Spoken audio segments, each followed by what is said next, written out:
Hello everyone. I just want to give a quick rundown on the vapor process of polishing acrylic parts. The parts I made had a lot of fine detail, and I was worried about preserving the fine detail on the parts and the dimensioning. So I feel this process gave me good results.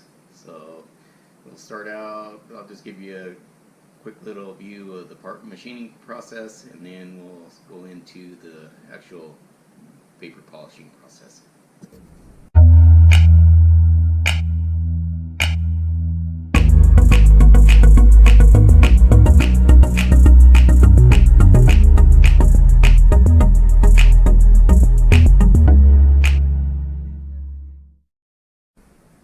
With your finished parts, you're going to want to get them super clean.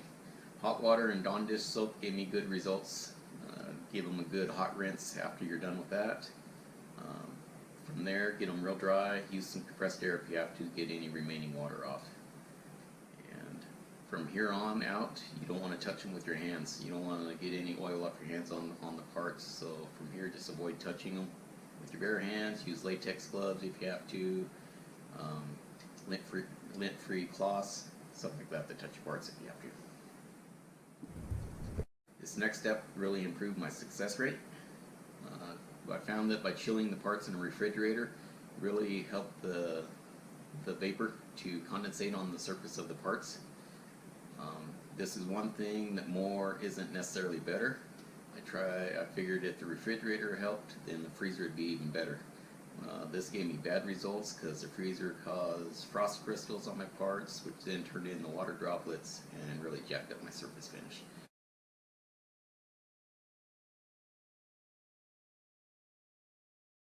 Here's the solution we're using, methylene chloride solvent. It's kind of nasty stuff, so you're going to want your minimum half-face respirator with your activated carbon canisters. These are 3M's 6006 charcoal canister activated carbon filters. You're going to want your chemical resistant gloves. These gloves here, this solvent will just kind of permeate right through them, and you'll feel it on your hands, so you definitely don't want those to any contact with it. Want to be in a well ventilated space. So you can see I've got shop doors here open. I'm in the compressor room where I've got plenty of air moving around. So you're going to want a hot plate just to bring this solution to a very, very low simmer. And we've got a beaker here that's big enough to dip your parts in.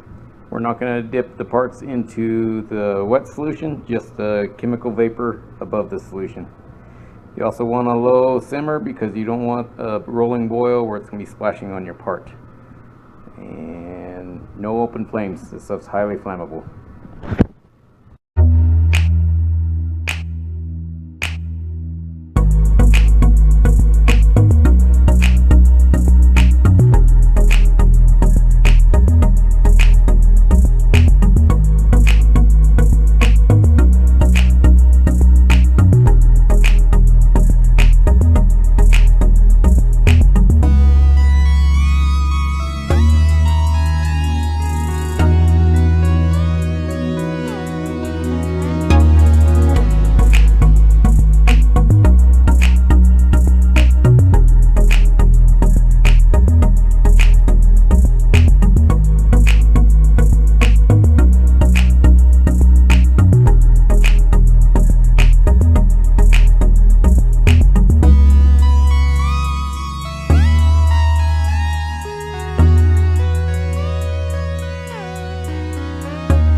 Also found that you can come in and redip the parts while you're doing it. If you need to, you can come in and redip them in the same process if you're seeing something you don't like. I've come in and redip parts the next day too. One thing when you do pull the parts out is sometimes it will still be cloudy because this solution basically liquefies the surface. And I've seen the parts come in and clear up as the surface turns back into a solid.